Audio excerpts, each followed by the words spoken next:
All right, good morning, everyone. Dennis Elias here with Alp Adabek with AFS Financial Group and AFS 401k. Thank you for joining us for our monthly webinar. This month, we'll be discussing insurance planning.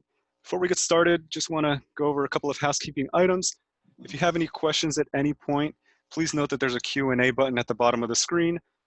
If you select that button, type in your question, that'll come over to us, and we can answer it. If for any reason we can't answer the question at this point, we'll follow up afterwards. We also got a few questions prior to the webinar, and we will address these at the end. Please note that we will probably answer some of those as we go along, but we will take a look at everything again at the end. So let's get started. We like to joke in the office that insurance is everyone's favorite topic. Now, of course, all joking aside, it is a very important aspect of your financial plan. Most, if not all of us, have some form of insurance, whether it's auto, health, home, disability. So we all have at least some experience with insurance. So overall, what we want to do today, we want to go over the purpose of insurance and just discuss risk management in general. And we want to review insurance, the different types of insurances, and help educate you so that you can better understand what your needs might be and how insurance can fit into your financial plan. We also want to help answer questions like, what risks do I face that could prevent me from achieving my goals for retirement, college funding, or paying all debts? Or what risks could lead to a catastrophic loss for me or my family? And we'll also review the types of insurance, different types of insurances and best practices. Please note that this is a bird's eye view of each type. There are a lot of different factors and details that come with each of these different types of insurance policies, but we strongly believe that this will give you a good starting point so that you understand all the types better. And then we'll finish off with a couple of action steps that you can take with you and work on if you identify your need, that your need for insurance is relevant. Also, just a disclosure beforehand, we do highly recommend that you work with a trusted insurance agent when it comes to all these types of policies. If you don't have a trusted insurance agent, always good to check with family and friends. We here at AFS also look at this pretty much every single day when it comes to life, disability, and long-term care. Not so much the liability side of things, but we can, for the most part, help answer most of your questions. So please always feel free to reach out to us as well. And we'd be happy to give you our 2 cents. I know that Alp, Jason, and I in the office always discuss each case pretty much on a daily basis and see if it's truly the right decision for whoever it is we're discussing. We like to start off with this slide.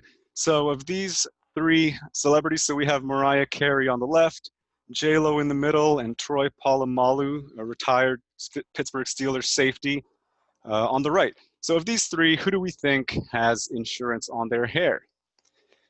So you may recall Troy Polamalu from his Pittsburgh days, pretty famous for his luscious locks. So Troy Polamalu insured his hair for $1 million. Now he still has an endorsement, I believe, through Head and Shoulders. And because that is a form of income for him, he decided to insure against the loss of hair. So if he were to go bald, lose his hair, they would pay out $1 million to him to account for the loss of income that he would have. Now, Mariah Carey, she has insured each of her legs, each leg at $500 million each, a total of $1 billion for both. So it's nice to know that I'm worth significantly less than one of Mariah Carey's legs. And then in the middle, we have J-Lo in typical J-Lo fashion. She insured her backside for a reported $27 million. Now, it is a little bit funny, but it is really an asset. All of these celebrities have an asset. So, for example, Mariah Carey's legs, if she were to lose one leg, imagine the amount of income that she would lose from performances, sponsorships, etc. And in general, she just wouldn't be able to get around as much to do what she has to do. So really, whenever there's a loss of income or a catastrophe involved, there is normally a type of insurance for it. Now, these are very interesting and unique type of policies. But the main point that we want to take away is that insurance really is for everyone. Everyone can have some sort of insurance in their life. Now, we'll go over some cases where maybe it doesn't make sense, but for the most part, everyone has some sort of need that they have to insure. Over the history of insurance, it really has gotten a bit of a negative bias. In my thought process behind it is that in the past, insurance agents haven't been the most trustworthy people. They may oversell a product, they may not fit the right product to the right person, and that's really where it's become an issue. And it's really why we like to emphasize that you work with a trusted advisor or a trusted insurance agent that has your best interests at hand and can really help you leverage insurance in your plan. So before we move on, we just want you to ask yourself a quick two-part question. Do you believe that you're properly insured, and are you comfortable with the level of understanding of your coverages? So those are two important questions. We want everyone to understand how they're covered and for everyone to be confident that they are properly insured. So let's move on to the different types of risk management. These fall under four categories. So we'll start up on the top left. So risk avoidance. Let's think of somebody who is scared of driving because of the liability risk and just general injury risk. So with risk avoidance, you would simply avoid driving at all. You wouldn't have a car, you wouldn't get in a car, you wouldn't drive. Now, for many of us, that's nearly impossible and not a feasible option. So risk avoidance can work in some cases, but in some cases it just doesn't work, for example, in driving. So risk reduction, that's something that we can also apply to driving, something that every one of us do, hopefully, before we get in the, or once we get in the car, we put our seatbelt on. So putting our seatbelt on is a form of risk reduction.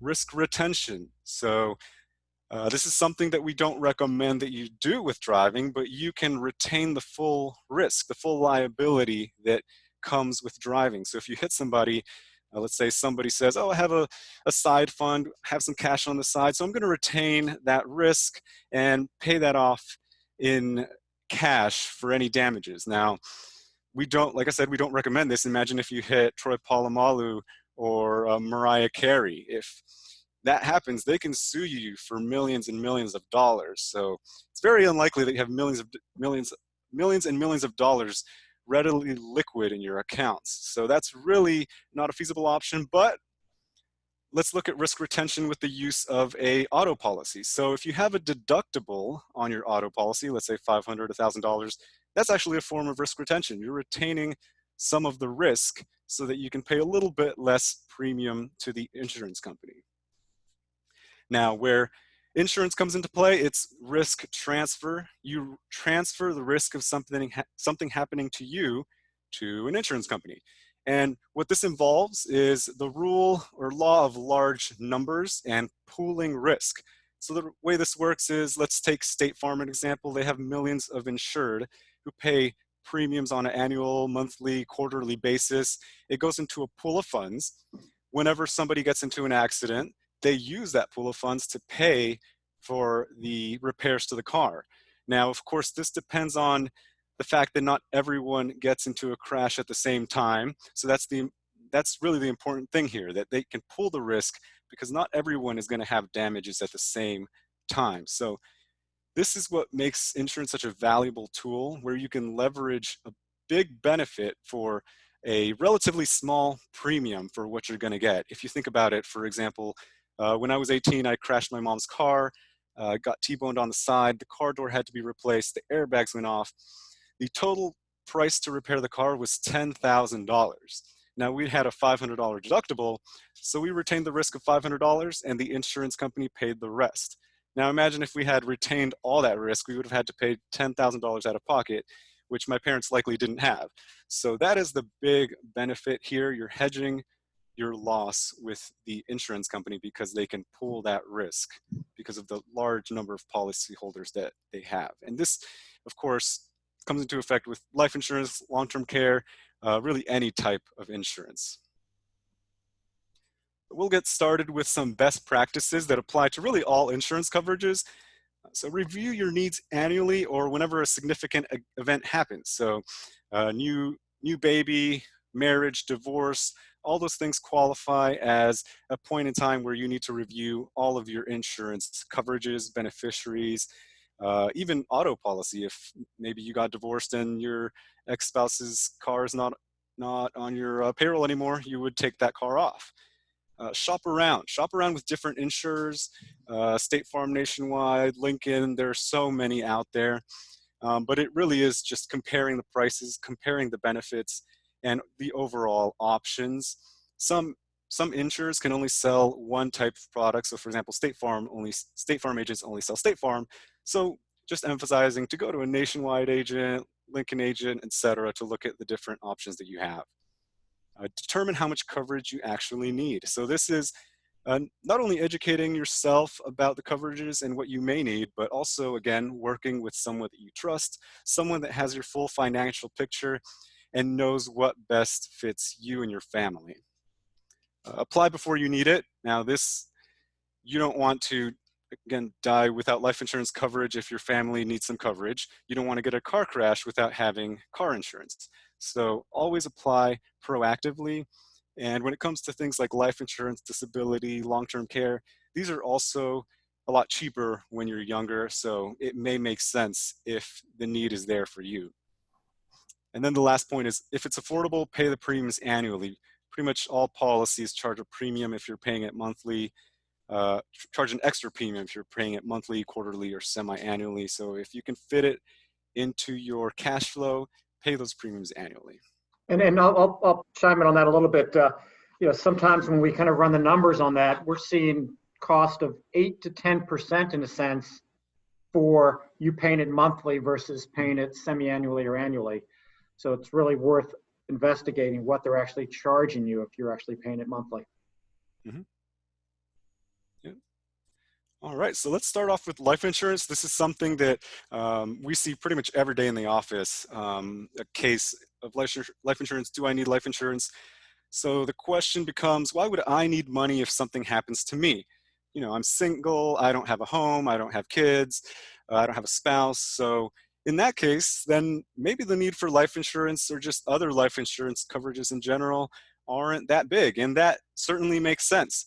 But as most of us get older, we have a family, we have kids, we get a mortgage, that's when life insurance really comes into a financial plan. So imagine if I have a spouse, 2 kids, I make $100,000, my spouse makes $100,000.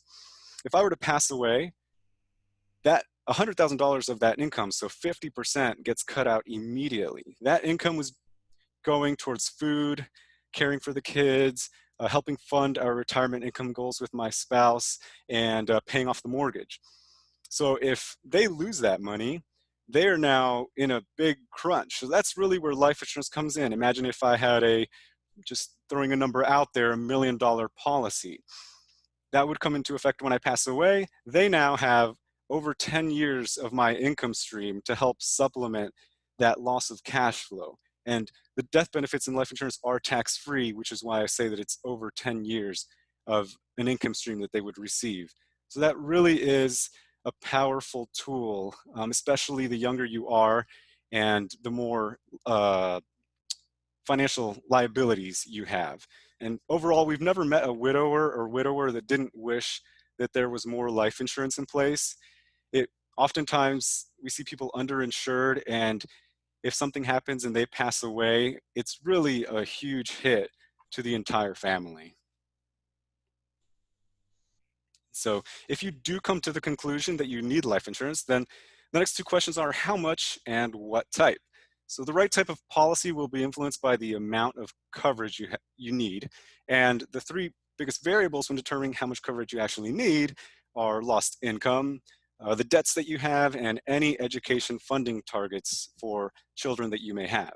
So we like to look at 2 pretty simple back of the envelope formulas to give you an idea of how much life insurance you may need.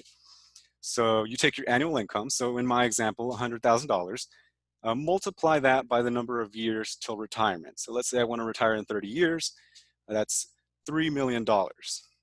you add to that any education goals and any debts like mortgage, car loan, etc. Let's say $3.5 million. It would be the need for my family for the next 30 years.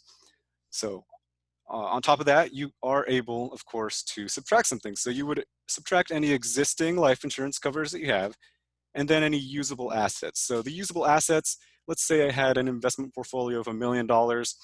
I designate 1.5 million of that for my family to help cover any income needs that they would have if I were to pass away. So that reduces my life insurance need to $2 million.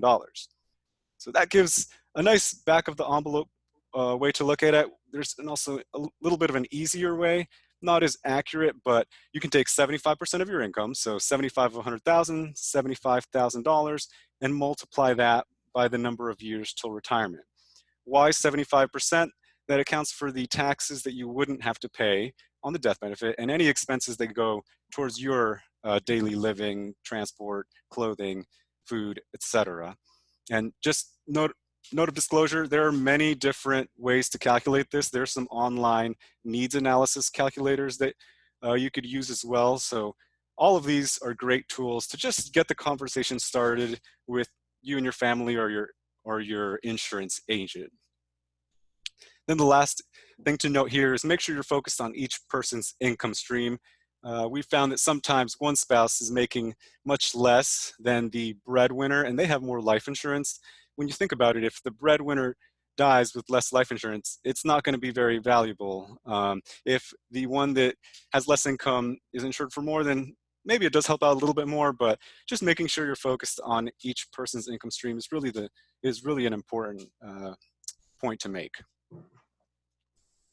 So we'll go over the two big umbrellas here quickly.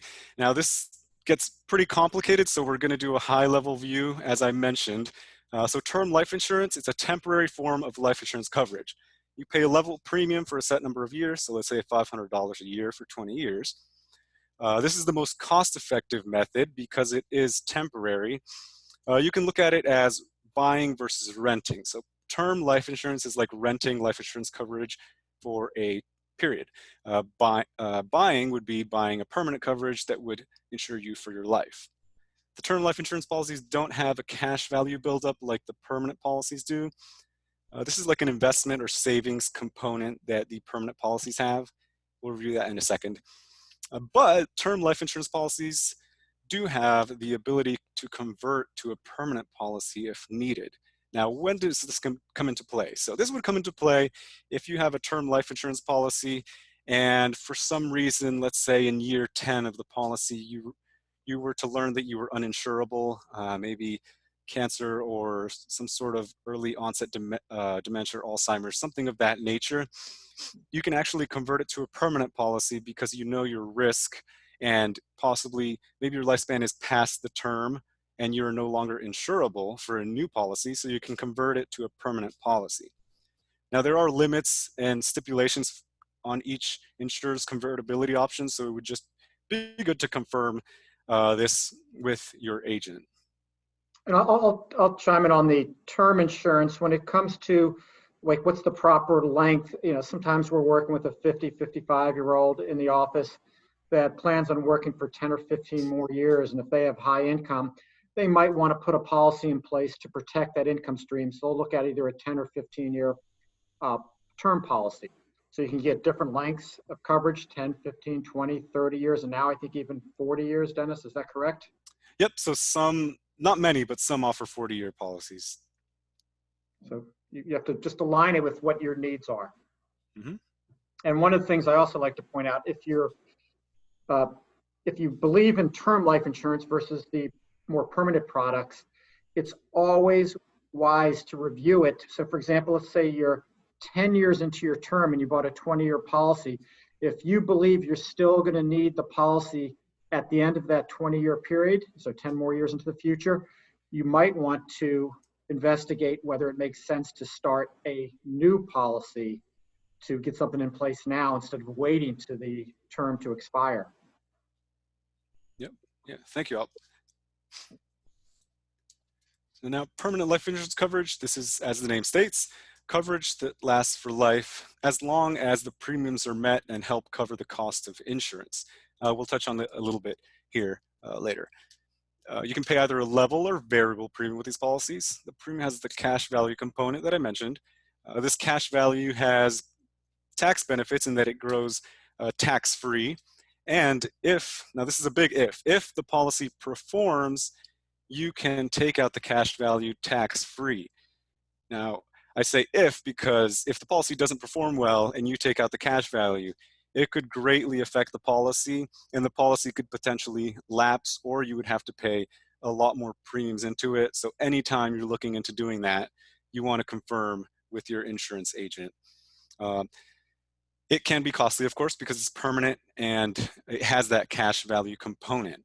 And so when do you look at permanent versus term? It really is two different schools of thought. Some people really like term life insurance and just saving the additional premium that you would pay for permanent in an investment account. And then some people like permanent life insurance because it gives them permanent life coverage. And it's also a forced savings tool because it has that cash value component. So they like the thought that their money is getting saved without having to think too much about it and having the temptation to dip into those funds.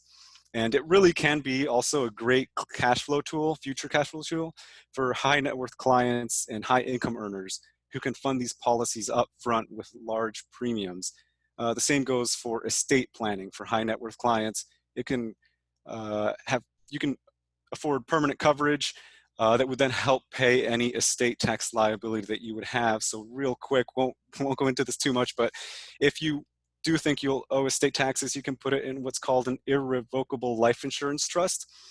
That goes out of your estate. You hold your life insurance in there. When you pass away, the life insurance pays out to the trust. It's not included in your estate and then goes to pay the estate taxes so that you have some liquidity and don't force your family members to have to liquidate any accounts or business holdings that you might have. So we're going to dive in real quick to the two major types of permanent life insurance. So universal life insurance, permanent life insurance option. This one allows for flexible premiums and death benefits. So if at any point you want to stop or skip a premium, you can skip a premium. If you want to front load it and add more premiums, you can do that. You can also lower the death benefit. You can also up the death benefit. Now, if you up the death benefit, you would have to go through underwriting again. So you would have to take a paramedical exam and they would need to make sure that you're in good health to increase that premium. So that's an important point to make there. The other very important point to make is that if you do want to skip a premium or stop paying premiums, again, important to check with your agent. If the policy doesn't return well or perform well, it could, again, damage the policy. You would have to pay extra premiums to maintain the policy. For universal life, two different ways you can build up the cash value. Crediting rate or investment returns. So crediting rate is essentially like an interest rate. It's based on market conditions. So the big issue with universal life and even whole life policies, which we'll review in a second, is that the interest rates have not been high. So these policies have not performed as expected. So some insurance agents told their clients, oh, you could stop paying the premiums in 20 years because the cash value would be able to pay for the premiums, or the dividends can pay for the premiums.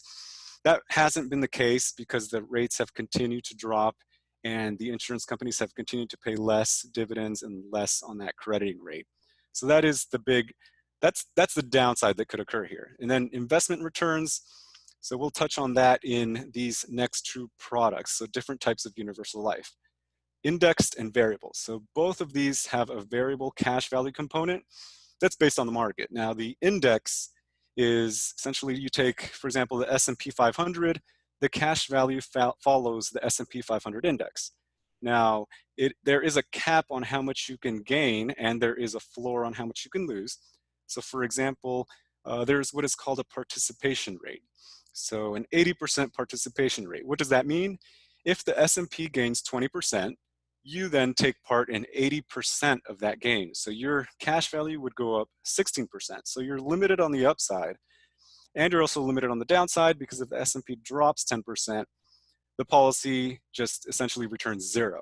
Now this sounds nice and rosy, but it is important to note that the internal prices increase as you age. So if the S&P doesn't perform well, or whatever index you're following doesn't perform well over time, and you're getting 0% for a couple of years, that could greatly affect the policy and cause you to pay in more premiums. That's the downside.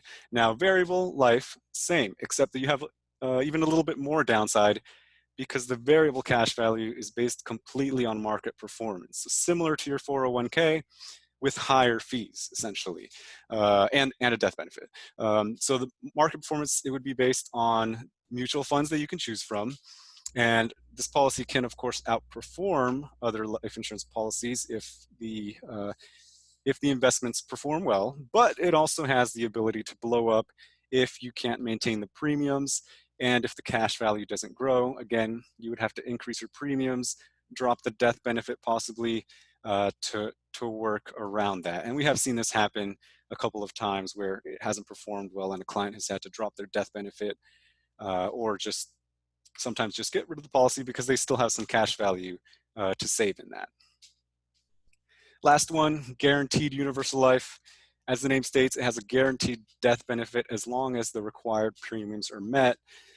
Generally, the cash value of these isn't going to be very significant, like the ones with the investment components or the whole life, because it's mainly to plan for the death benefit. You want to get the highest death benefit that you could get. And there are also guaranteed IULs and guaranteed VULs. Again, it can get complicated, but just to give you a quick synopsis of each type here. And so whole life insurance, this is the type of permanent insurance that many of you may have heard of. This is the classic permanent life insurance policy. It's been around for over 100 years, if not more. This one, this type of policy has consistent premiums, so you don't have the flexible premium option. It has the death benefit option, which isn't really as flexible as the universal life. And then it has the guaranteed, it also has a guaranteed cash value, whereas the ULs can vary. This one, as long as the cash value is already in the policy, you have that and you can withdraw it, again, if the policy is performing well.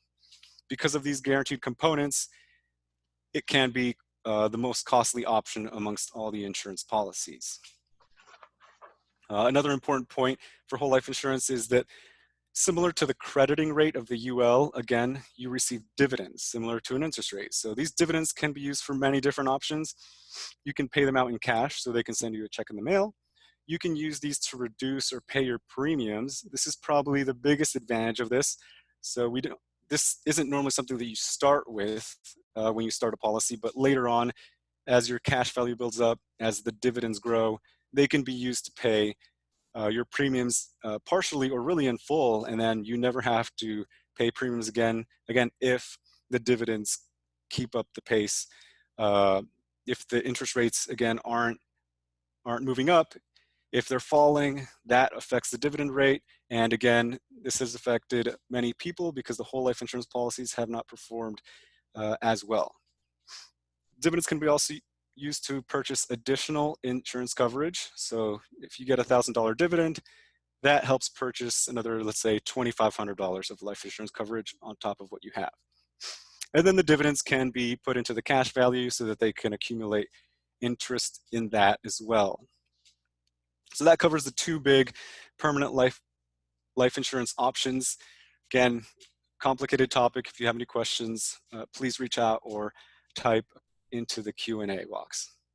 I'll reiterate what Dennis said. There's no question that there's a lot of different types of life insurance, and we're just kind of reviewing them on the surface. So if you have those questions, send them in and or reach out to us afterwards. It can be very complicated to understand this. Yeah, so some of you may have life insurance through your employer. So you may ask, I have life insurance through employer. Why do I need private coverage?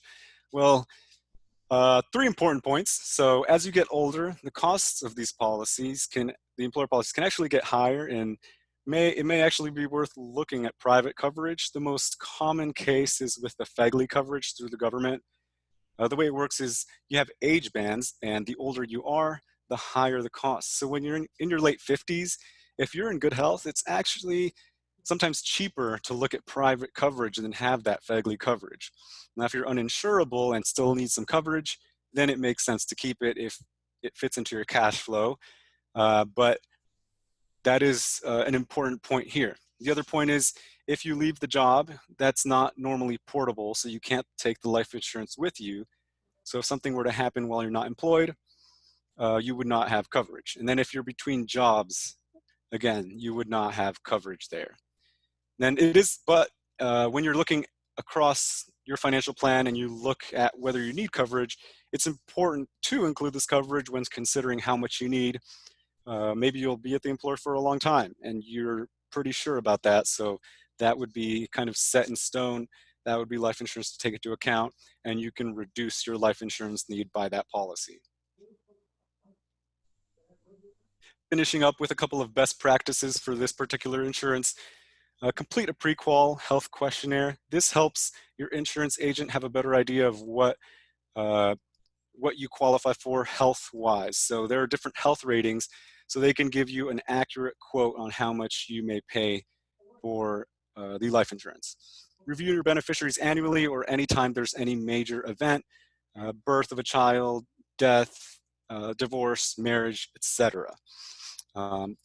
Two important points also is get it while you're healthy. Don't wait until a health event happens. The costs will go up if you have some sort of health event. So kind of in line with that, don't get stuck in analysis paralysis. You don't want something to happen and then you're not able to get insured. Even if it's just enough to cover your mortgage, get some coverage in place. Once you have that in place, you can take the time to review the full picture and make a more informed decision. And if you decide to supplement that insurance, you can always drop the policy that you got at first. So that's always an option as well.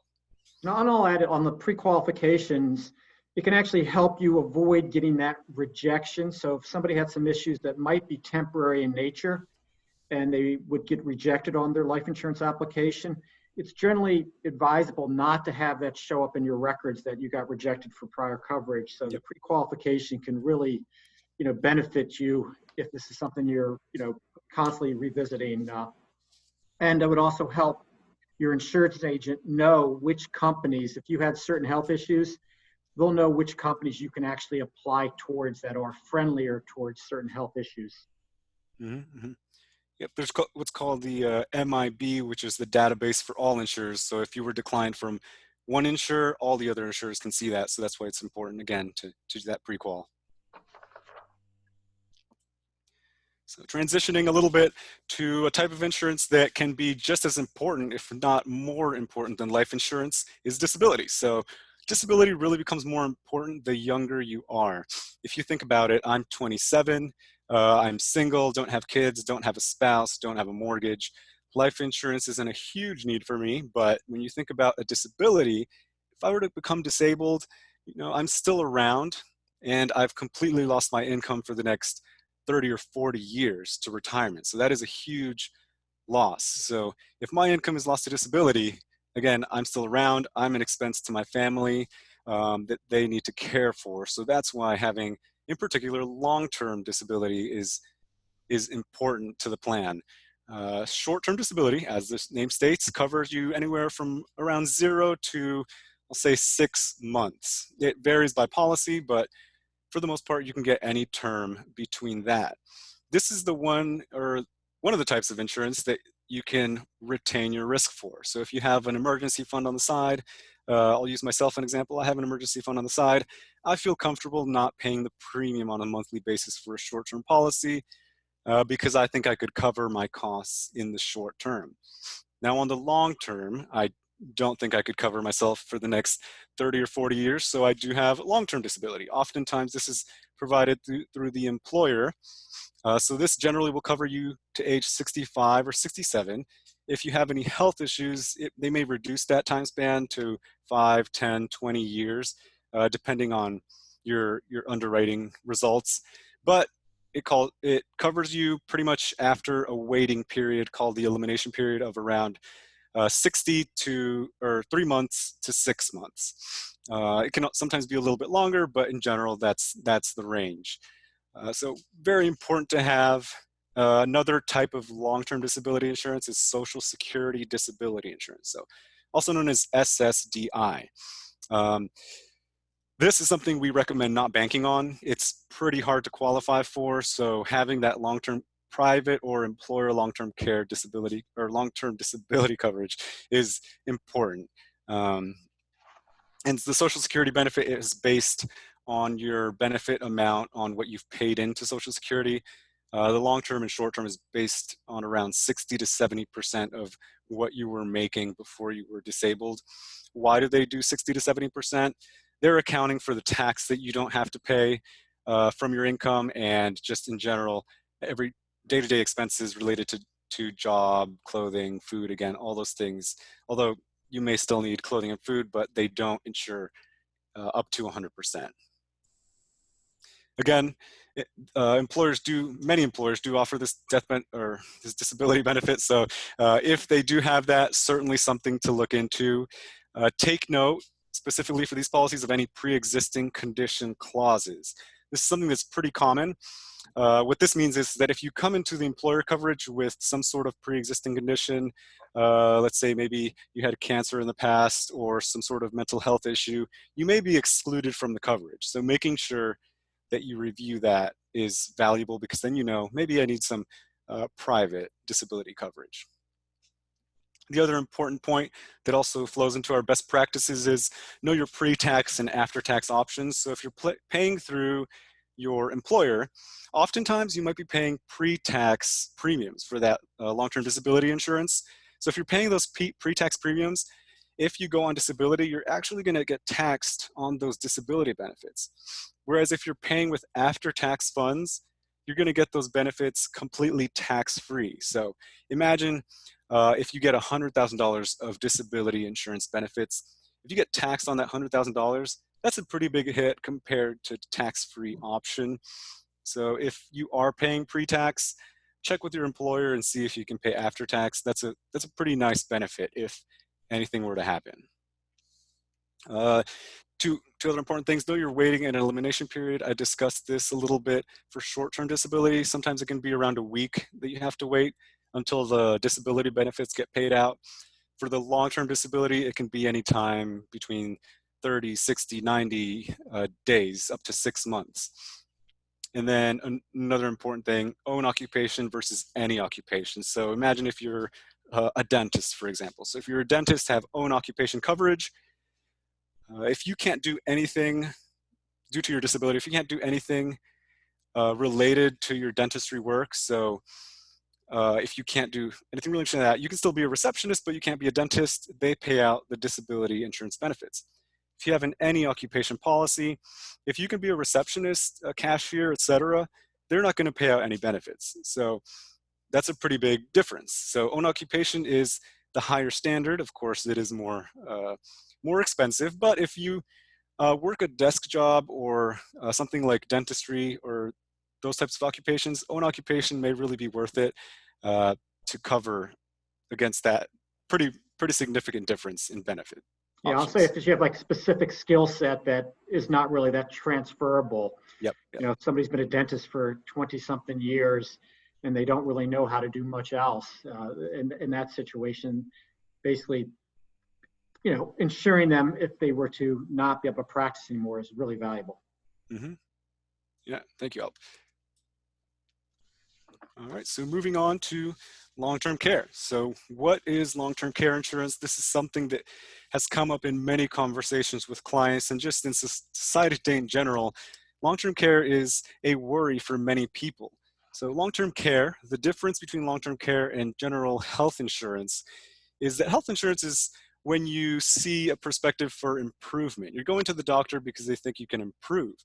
Long-term care is when essentially you need maintenance or custodial care. There's no perspective for improvement. This is not something that health insurance covers. This is not something that Medicare covers. Medicaid does cover this, but we do not recommend that you bank on Medicaid. Why is that? You have to have very little income and very little assets to qualify for Medicaid. So it is very hard for most people to get any sort of Medicaid long-term care insurance. When it comes to long-term care, in general, whether it's long-term care insurance or not, we recommend that everyone has some kind of plan. So talk to your family, uh, maybe you have close friends. What is your plan if something were to happen to you? Does long-term care insurance make sense? Does maybe you have a family member that can help out, or multiple family members that can take turns? We want everyone to have some sort of plan. For the most part, we've found that most care is actually provided by a loved one. Otherwise, it's paid out of income and personal assets until you really spend down those assets and qualify for Medicaid, because long-term care is so expensive. And or care can be paid by with a long-term care insurance policy. So a long-term care insurance policy can be a great hedge for the amount of premium you pay in. Of course, talking to your agent and looking at the options gives you a better idea of what that hedge is. Just a couple of facts here. Again, I mentioned family assisting with caregiving. 1 in 5 Americans assist with caregiving for an elderly family member. We found that the oldest living daughter oftentimes serves as the caretaker when no one is available. Now, 9 of those out of those 10 caregivers receive little or no financial support from family. Now, think of somebody who's caring for their elderly family member full time. They can no longer work, they lose their income stream. If the person who needs the caregiving needs even more caregiving, then where is that money coming from? They might have to draw down from the portfolio, and that can draw down those assets very rapidly, as we can see in this next slide. So how much do these long-term care costs cost? In the DC area, for someone to come and see you every day, help you with bathing, clothing, getting up from bed, maybe cooking, a home health aide here, we see on the top left would cost around $57,000 a year. If you're living in an assisted living facility, you're looking at around $61,000 a year. A private room in a nursing home facility is at $150,000 a year. So huge costs in the DC area. Now, of course, it's not going to be this expensive everywhere, but for the most part, if you look at these percentage numbers at the bottom, the 6%, 8%, these are the inflation numbers between 2018 and 2019. So in 1 year, the costs went up 8.8%.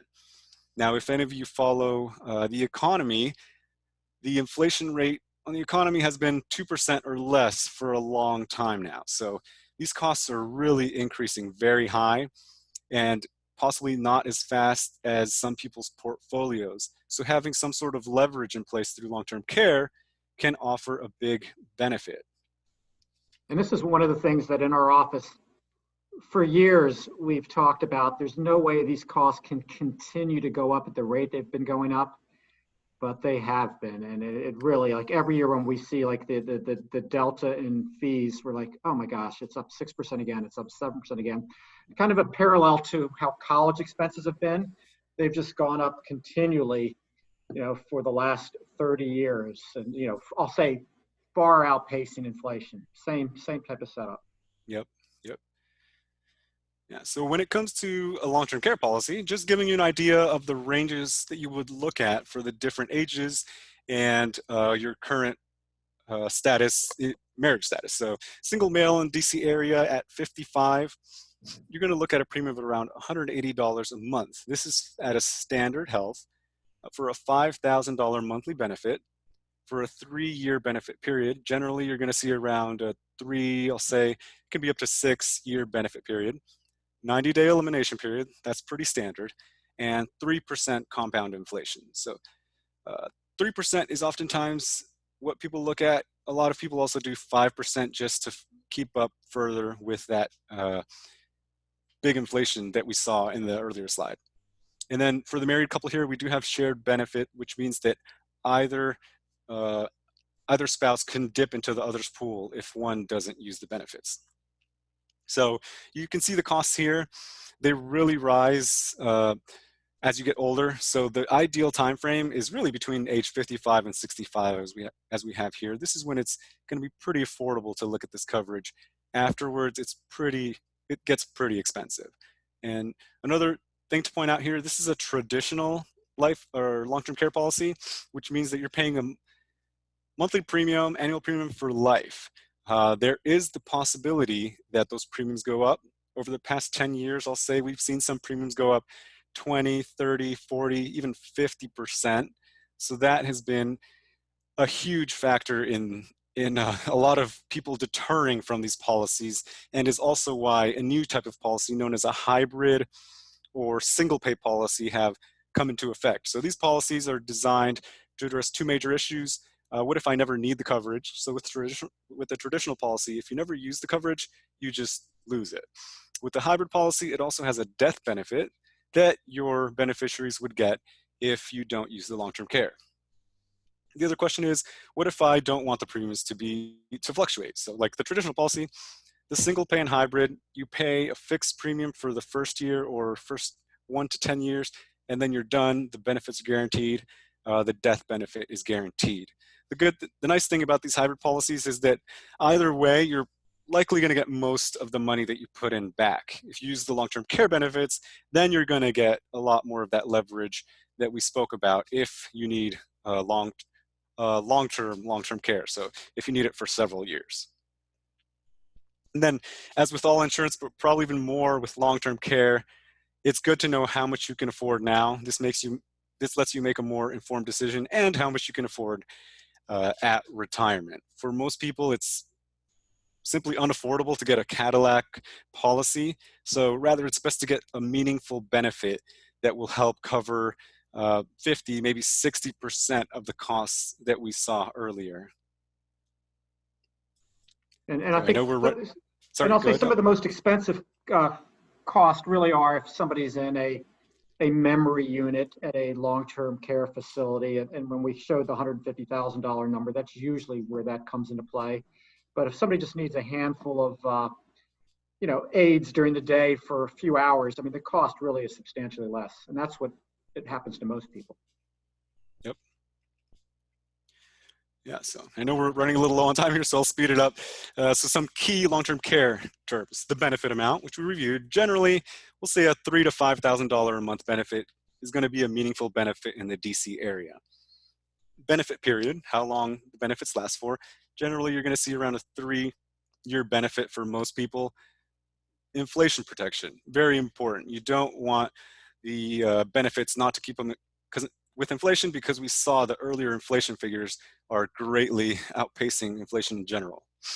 Elimination period, similar to disability insurance, you do have to wait a certain period. And this is really where the downside comes with the traditional policies. If you have to wait 90 days and you pass away within those 90 days, literally no benefits get paid out. Whereas the hybrid policy, at least you get the death benefit that goes to your beneficiaries. How do you qualify for the benefits from long-term care? So you need to not be able to do at least 2 of the activities of daily living. So either bathing, dressing, eating, toileting, maintaining continence, and transferring. So getting up from bed, going to the chair, etc. If you can't do at least 2 of these, you qualify for benefits. In general, you have to get a doctor's letter as proof that you cannot. And then again, Medicare does not cover long-term care, and Medicaid should not be banked on. And I'll add on the benefit period, the average length of stay in a nursing home is 3 years. And that's why you see that as like the base point of how much coverage you would get. Yep, that's a good point. All right, so long-term care through the workplace, again, check your coverage. Important to compare between the private and employer coverage costs. A lot, or not a lot, but a decent amount of places, especially for the higher earners, allow portability of these long-term care insurance policies, and they're pretty reasonably priced. So just taking a look at that and seeing the portability options is an important factor here as well. So, and I'll say long-term care through the workplace is generally if you're working for a big company. Mm-hmm. And the cost will be a little bit less, but it's really not substantially less. So, you might see a 3, 4, 5% discount in the pricing, but it's something to look through. Yep. All right, so some best practices. Again, pre-qual health questionnaire. If married, review marital discounts. If one spouse is getting coverage on the traditional policies, you'll see around a 15% discount. You'll also get a discount on the hybrid policies. If both are married, you'll see a discount of around 30% on the traditional policies. For the hybrid policies, it's generally going to be the same discount, just dependent upon the insurer. Include inflation protection and know your elimination period. Again, good age to start looking at this is 55 to 65. That's when the costs are reasonable for most people. All right, so let's move into some health insurance. So we'll be covering HSAs, FSAs. Sorry, Alexa just went off in the background. So HSAs, FSA, and HRAs. We won't touch on HMOs, PPOs. We are not experts on that, but we can offer some good advice here. So health savings account, what is it? So health savings account work in conjunction with high deductible health plans. So this is for someone generally younger in age, doesn't go to the doctor a lot, doesn't have a lot of health issues. It really is a great savings vehicle for the future and just in general for health expenses. The way it works is you have a high deductible health plan. So let's say that high deductible is $2,000. So anything below $2,000, you're going to pay out of pocket. After $2,000, the health insurance kicks in. Now, how do I cover those $2,000? Any type of benefit? That's where the health savings account comes in. So the health savings account helps cover that deductible. So you can put money in, contributions go in tax-free, they grow tax-free. There is an investment component to this. And as long as you're paying for medical expenses, they come out tax-free. So it's triple tax-free. We are huge proponents of this. If you have the option and are healthy, we recommend opening an HSA with a high deductible health plan. One point to make, if you have an HSA, keep at least the high deductible, so the $2,000 in cash. Anything above that, they actually allow you to invest. So you can max fund it every year. For a single individual, it's around $3,500 for this year. And for a married couple, it's $7,000. After the age of 50, you get a $1,000 bump on both of those figures. So funding that can help with health expenses. And actually, after 65, it can help pay for Medicare. So parts A and B, not for Medigap or Medicare Advantage plans, but it can help pay for Medicare and in general, health expenses. Or you can just use it like an IRA, and the withdrawals would be taxed, but there would be no penalty. And I'll add on, there are some people that pay into their health savings accounts with the intent of really not pulling money out until later on in life when they have considerable medical expenses. So they'll pay into the HSA account, let it grow, they'll invest it, and if they have incidental medical expenses, they just pay those out of pocket and let this money continue to grow. Yep. Yeah, I mean, it really is a great benefit provided by both employers, and you can also get it on the insurance marketplace. So just a little bit of differentiation here. So HSA, high deductible health plan, available on the insurance marketplace and through your employer. So FSAs and HRAs. So FSA, somewhat similar to an HSA, except that it's only offered through an employer, and it can work in conjunction with an HSA, but it has to be approved by the employer. But you can use this when you also have a HMO or PPO. What this does, again, it's tax-free. You fund it on a yearly basis, and you can use it to pay for health expenses. So if you have an HMO or PPO, you can use it to pay co-pays or anything that may not be covered by those policies. It is use it or lose it. The HSA is not use it or lose it. You can keep it forever. The FSA is use it or lose it. If you don't use it by the end of the year, you might have the chance to roll over some of it, but it depends on your employer. Something good to confirm. Again, you can't get it on your own. It has to be through your employer, and coordinate if you have an HSA. And generally, a $4,000 limit, I believe, for the year around that level. Yep. Yeah, so similar to an HSA, but not so similar, just because it is use it or lose it, but you can still, it can still help to pay qualified medical expenses. And we'll say don't fund it to the limit if you don't think you're not going to use it. That's the important point to make here, because it is use it or lose it. So look at the past years, how much you spent on maybe glasses, co-pays, etc., and put that amount in just to be safe. And for those with kids, it's generally popular during those dental years if somebody's getting the orthodontics, where there's high cost there, and you can pay for some of that out of the flexible savings account. Yeah. And then now HRAs. So again, somewhat similar to the other two, these are health reimbursement accounts. I'll say it's most similar to the HSA because you don't use it or lose it, but, well, you can lose it if you leave your employer, but it is an account funded fully by your employer, and it can often be used for retirees. It's not portable if you leave your employer, but again, like the HSA and FSA, can be used for qualified expenses. Uh, an example of this for a retiree is, so my mom works for Kaiser Permanente. They offer their retirees a health reimbursement account. They have funded it, so at retirement they give them a certain amount. They can use this, but they also may have some limitations. So for example, the Kaiser HRA, you're only allowed to use it for health expenses at Kaiser. So it is more limiting than the other two, but it is a nice benefit if your employer offers it. There were also a couple of rule changes at the beginning of this year that, to take into consideration just real quick, employers can offer this in lieu of other health coverages, and it can reimburse you essentially for getting insurance on the marketplace. And you can also use this in conjunction with HMOs and PPOs if your employer allows it to pay for copays and deductibles. So these are very similar, can be a little bit confusing. Let us know if any questions, of course. Now we'd like to dive in real quick to liability insurance. So auto insurance, very valuable for most people. I was giving the examples earlier. You don't want to hit Mariah Carey or Troy Polamalu, damage his hair, and be liable for a crazy amount of money. So I'll try to have the appropriate amount of coverage. We'll say don't skimp on the coverage. If you have a newer car, get what's called full coverage. Full coverage versus liability. If you have liability coverage, that's only going to cover any liability, as the name states, that you have. So it's not going to cover the full extent of the damages that you have caused. The full coverage for a newer car, it's really going to help you retain the value of that car. If you total the car, they'll give you money to buy a new car.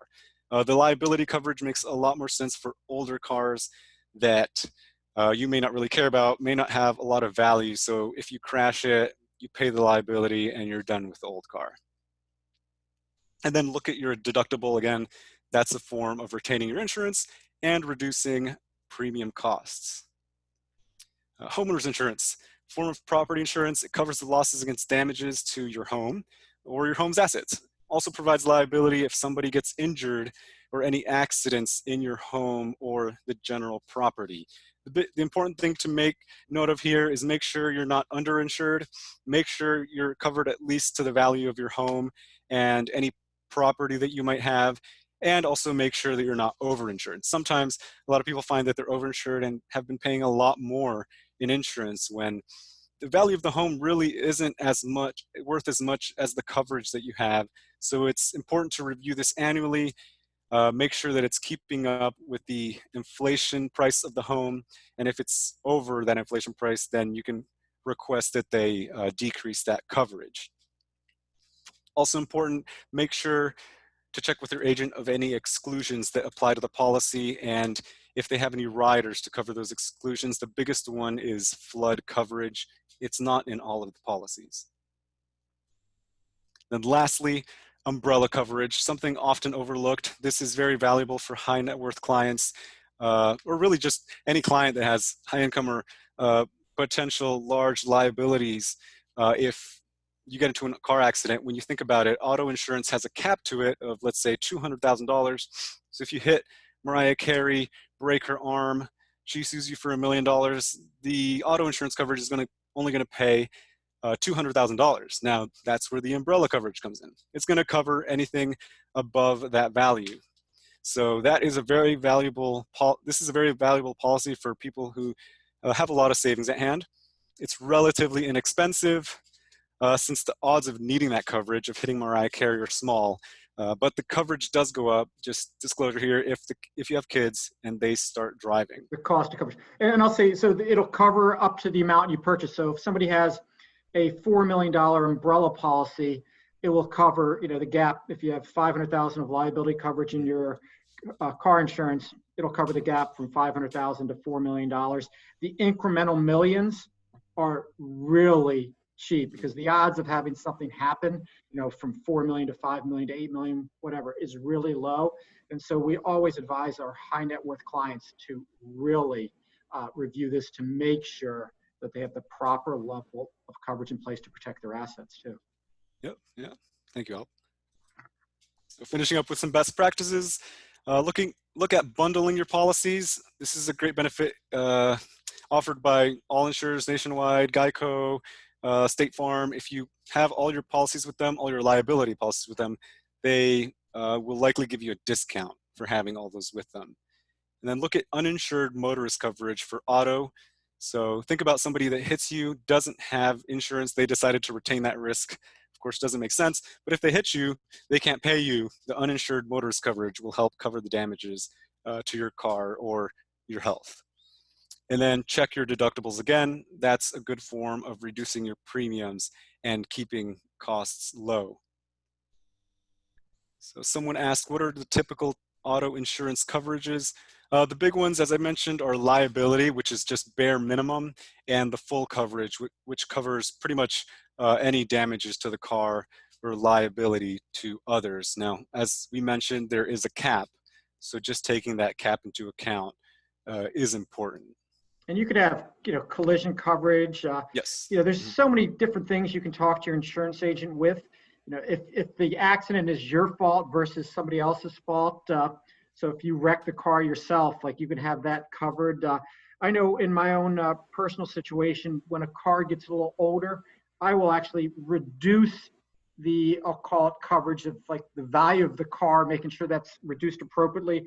And I may not care if like the car gets totaled. If the car's worth $3,000, I'll self-insure that because they might charge an extra, $200 every 6 months for that type of coverage. So it's just something to always sit down with your auto insurance agent and review the types of coverage you have and make sure it's appropriate and fits your needs. Mm-hmm. Yeah, so they actually followed up, Alp, and said, sorry, I meant amount of coverage. Amount. What's the typical amount? Typically, you'll see on the liability side, on regular car insurance, about $500,000. That's why the umbrella policies come in over and above that. And so you would talk to the same insurance provider. For example, I have State Farm. I talk to my State Farm agent to discuss my liability limit and also the umbrella coverage limit, how it all works together. Mm-hmm. All right, so finishing up our last two slides here, promise.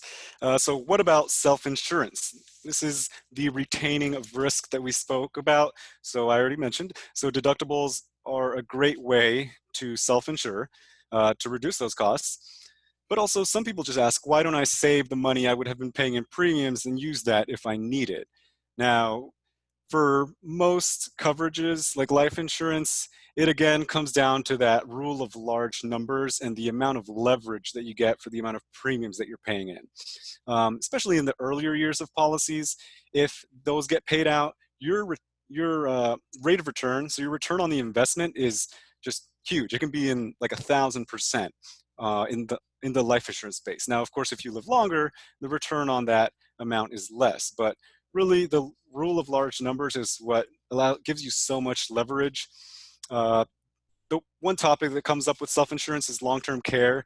If you're like very high net worth, it may make sense to just self-insure. You might be able to afford the cost that we went over. And then again, on the other side of the spectrum, premiums can be expensive. So because premiums are so expensive, it might put a stress on your finances. So we don't want you to do that either. So just making sure that it makes sense to self-insure, or, I mean, for some people, it might make sense to also plan on Medicaid if they don't have a lot of assets on hand. And then just reinforcing that you can self-insure on pretty much anything, but you have to be comfortable with taking on that risk. That's really the most important thing. Sure, and you also restricted in states when it comes to things like car insurance. Most states require you to maintain car insurance. Yes, that's correct. So, all right, so 3 big action steps to take after this webinar if you have not thought about them already. Evaluate your needs. So do I have family? Do I have a mortgage? How much life insurance do I have? $500,000? Well, my mortgage is worth $700,000. If something happens to me, there's a big shortfall there. So evaluating those needs, do your homework and educate yourself. you can always reach out to us. Again, we look at this stuff every day and can give you some good opinions. We also have an insurance team in our back office that can even further help us, so we can leverage those resources.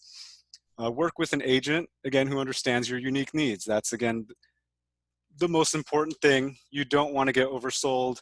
You want to make sure that what you've researched and what you've educated yourself with translates over to what you're getting. So those really are simple but great action steps to take along with you from this presentation. And so, Dennis, we had a bunch of questions that came in beforehand. Would pre-existing medical conditions affect the type of life insurance I can get on myself and my husband? So Yep. So we reviewed this a little bit, but yes, so pre-existing medical conditions can affect, I'll say, the health rating for the life insurance coverage that you're looking for. It's not really going to affect the type too much, but it's going to affect the premiums and in general if you are insurable. If, for example, you have cancer and maybe you just recovered, you're not going to be insurable. Sometimes you can wait like 5 or 10 years and you'll be insurable down the road. But doing that pre-qual questionnaire really is the most important thing to make sure how your pre-existing medical conditions can take part in what you're getting insured with. We had a question, should you sell an insurance policy? Follow up with, should you cash out a policy with half its value, or term policies worth it versus whole life? So on the question of should you sell an insurance policy, it really is case by case. Not many people, there's not every agent in theory can be involved in selling a policy. There's generally just, I'll call it, a handful of agents around the area that really specialize, and that can potentially get you the best price on it. So it's something you really have to be careful on, and you also have to evaluate your insurance needs. For somebody, I'll say at times, and there's fixed fees, if they've got whole life policies and they're considering getting rid of it, some of our recommendations at times, you can actually exchange policies into long-term care policies if it's a cash value policy, and you can do a tax-free exchange. So there's a lot of different things you need to evaluate, and whether you just cash out in total, you got to think about the basis of the policy. So for example, if you've got $250,000 of cash value in a life insurance policy, if you've invested $180,000 in it, by cashing it out, that could be a $70,000 taxable income hit. So you have to investigate all of that. The insurance company should be able to tell you all of that information. I think we answered most of the other ones as we went along. Yep. Can you have too much insurance? Yes, you can have too much insurance. HSA versus HRA, we touched on that. Let's see. So when discussing disability insurance and or really any other type of insurances, could you please explain accordingly if you do not plan to have children or the other family helping out? And you will be relying solely on this type of income. So as I mentioned with life insurance, if you're single, won't have kids, don't have a mortgage, then life insurance may not make sense. If you have if you are afraid of disability and you have assets on hand, or maybe your family can help you out, it may not make sense. So it's really evaluating your needs and just making sure that you have the assets available to cover that risk of loss. And then the last question here is, can you explain buying an insurance annuity and pros and cons versus just term life insurance? So annuities are, I'll say, a whole different beast. It's although it is considered insurance, it really is a little bit more on the investment side. If you're looking for retirement income, there are some death benefit riders, but if you're looking for a pure death benefit option, it's likely better to be looking at term or permanent coverage. You'll get more leverage for what you're buying. Oh, sorry, there were two more, or one more. Is term life insurance a better investment than whole life insurance? Is there an age in which one is preferred over the other? So again, it depends. It depends on your situation. Some people really like the permanent coverage because it has that forced savings component. They set it, they forget it, they don't touch it, and at some point in the future, hopefully, they have some cash value built up if the policy performs as expected. With regards to the age, not a specific age in particular to look at term versus permanent. I'll say if you if you fund a permanent policy a lot in the initial years, it really can be beneficial in the long run if you're looking at that. But for most people, term life insurance is just fine. It's super cheap. I can give you an example of myself. I recently got a life insurance policy just for my mom, and just looking forward in the future because I want to have a mortgage and a family, etc. So I decided to get term life insurance coverage. Super cheap, affordable, doesn't put that big of a dent on my cash flow. So I'll say the younger you are, the more term life insurance may make sense. But another reason for permanent life is if you have a spouse or kids who are much younger than you and you want insurance into your 80s or 90s, you're not going to really be able to get term coverage. So it would make sense to look at Well, it gets permanent very coverage. cost prohibitive as you get older. Yes, yes, it does get cost prohibitive. Yeah. All right. So I think Perfect. that, let's see.